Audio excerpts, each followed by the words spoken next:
En 1991 concluía el proceso de desintegración del socialismo en Europa.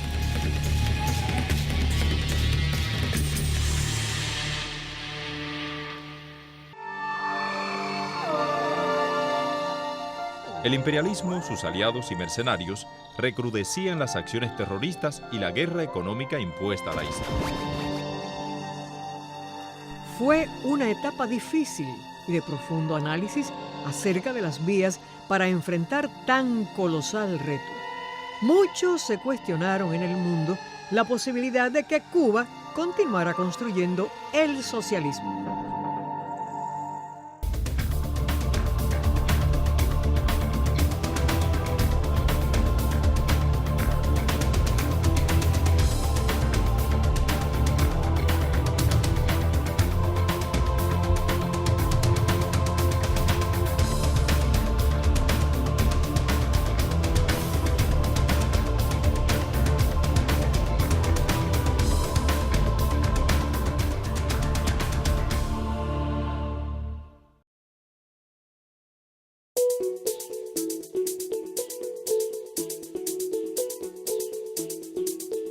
El 15 de marzo de 1990, la dirección del partido se dirige a sus militantes y a todos los trabajadores, patriotas y revolucionarios, convocándolos a discutir el llamamiento al cuarto Congreso del Partido Comunista de Cuba, que se desarrollaría en fecha tan significativa como el 10 de octubre de 1991 en la heroica ciudad de Santiago de Cuba.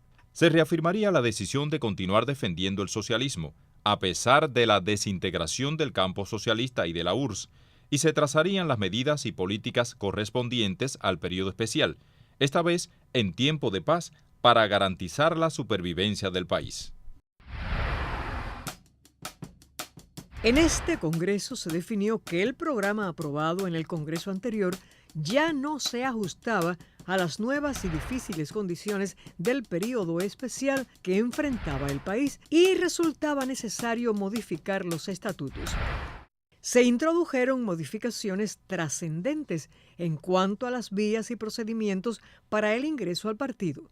La Asamblea de Trabajadores Ejemplares se convirtió en la vía de ingreso principal al partido y se incorporaron otras modalidades que otorgaron al proceso más flexibilidad. De importante efecto unitario para el país se acuerda suprimir como limitante para ingresar al partido el credo religioso de un revolucionario que acepte su programa político y ostente méritos para ingresar a sus filas.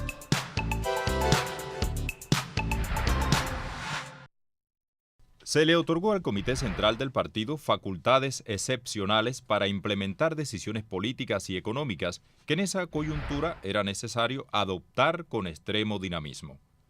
Se mantenía el principio del partido como fuerza dirigente del Estado y la sociedad, pero con un enfoque conceptual más realista, al definirlo como vanguardia de todo el pueblo de Cuba. Se propusieron modificaciones a la Constitución Socialista de 1976, ajustándola a la nueva situación del país. Su aprobación ulterior en el referéndum popular significó el apoyo y confianza del pueblo en su revolución y el partido.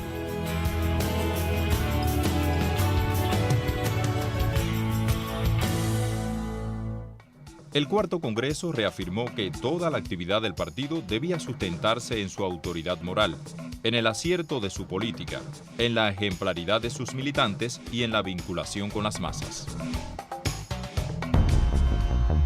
Desde 1989, el gobierno norteamericano, de manera oportunista, venía agudizando las medidas de bloqueo y subversión contra Cuba. En 1993 se firma la ley Torricelli y en 1996 la Helms-Burton. Tienen lugar agresiones biológicas, campañas mediáticas y ataques a instalaciones turísticas, a fin de privarnos de alimentos y de los ingresos del turismo, devenido sustento fundamental de la economía.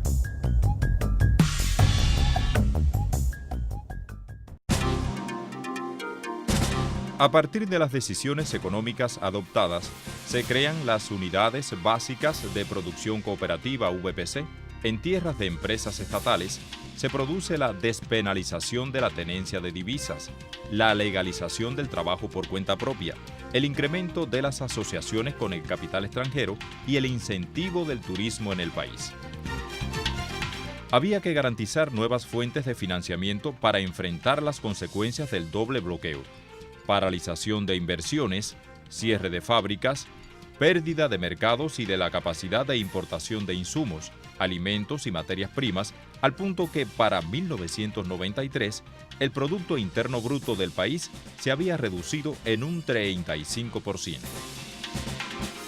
Solo la creatividad, heroísmo y unidad de un pueblo en torno al proyecto de justicia social, encarnado en Fidel y el partido, era capaz de enfrentar tan adversas circunstancias.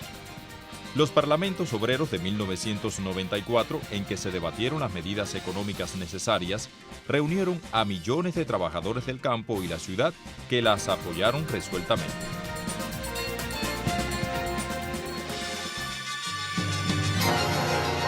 Manifestaciones de corrupción, prostitución y desigualdad social, entre otras, ajenas hasta entonces a la sociedad cubana, comienzan a manifestarse. A la vez que su más decidido enfrentamiento ideológico logra limitar sus efectos a determinados segmentos de la sociedad. En tan difícil coyuntura se produce el intento de secuestro de la lanchita de Regla y elementos antisociales contrarrevolucionarios y otros a los que el gobierno norteamericano negaba la reunificación familiar, instigados y manipulados por la radio enemiga, protagonizan desórdenes callejeros en un barrio de la capital el 5 de agosto de 1994. La rápida y enérgica respuesta del pueblo, encabezado por su comandante en jefe, demostraron que el impacto de la obra social acumulada por la revolución estaba muy por encima de las burdas manipulaciones enemigas.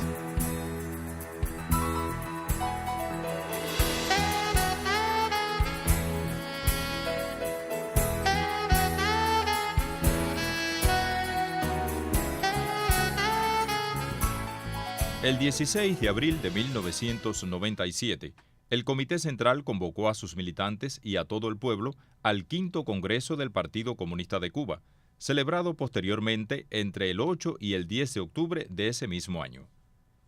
Analizados los principales impactos económicos derivados de la crisis, el Congreso centra su atención en aspectos estructurales de la economía como la diversificación, el crecimiento y la dinamización de las exportaciones, el desarrollo alimentario y la eficiencia económica en sus aspectos energéticos, materiales y financieros, y la utilización de instrumentos económicos y jurídicos más eficaces que permitieron continuar avanzando en la recuperación económica. Las transformaciones revolucionarias en América Latina, en especial las ocurridas en países como Venezuela, Ecuador, Bolivia y Nicaragua, y las políticas independientes y solidarias asumidas por otras importantes naciones del subcontinente, crearon un marco de respaldo económico y político internacional favorable.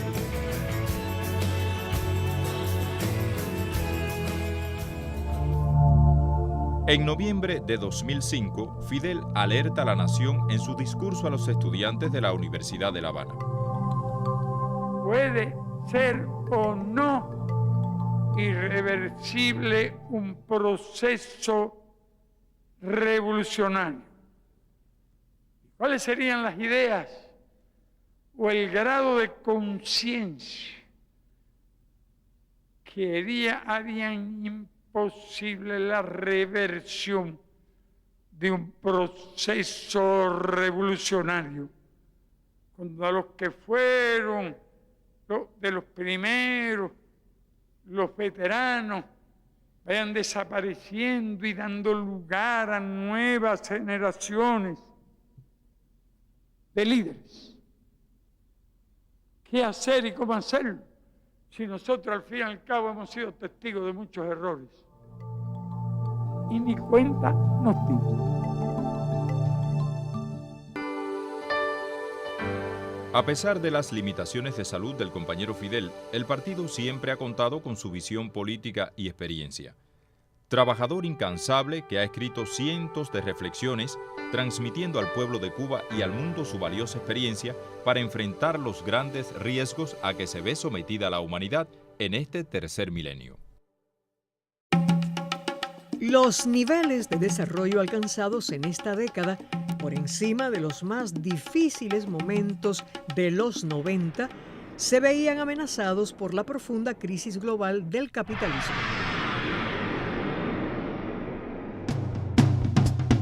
Seguir creciendo de manera autosustentable y satisfacer las necesidades materiales y espirituales crecientes de nuestra sociedad planteaba una actualización de las estrategias de desarrollo de la nación cubana.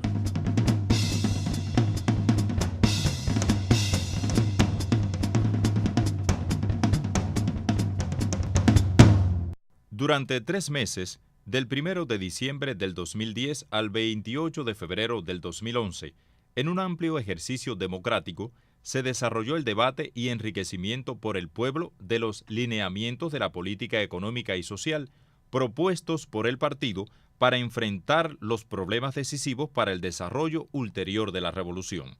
Las 291 propuestas iniciales derivaron finalmente en 313 lineamientos, además de otras modificaciones discutidas y aprobadas por el 6º Congreso del Partido, realizado el 16 de abril de 2011, aniversario 50 de la victoria de Playa Girón, centrando su atención en la actualización del modelo económico cubano. La confianza y unidad mayoritaria de los cubanos en torno al partido y la revolución se puso de manifiesto una vez más. Para alcanzar el éxito, lo primero que estamos obligados a modificar en la vida del partido es la mentalidad, que como barrera psicológica, según mi opinión, es lo que más trabajo nos llevará a superar. Al estar atada durante largos años a los mismos dogmas y criterios obsoletos, también será imprescindible rectificar errores y conformar sobre la base de la racionalidad y firmeza de principios una visión integral de futuro en aras de la preservación y desarrollo del socialismo en las presentes circunstancias.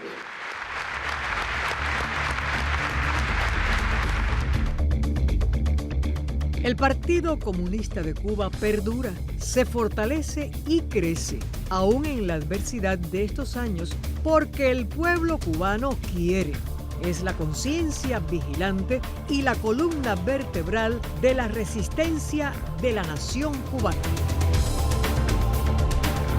Con la unidad monolítica de nuestro pueblo, su más poderosa arma, forjada en el crisol de la lucha, bajo la dirección del jefe de la revolución, Fidel Castro Ruz, por grandes que sean las dificultades y los peligros, seguiremos adelante.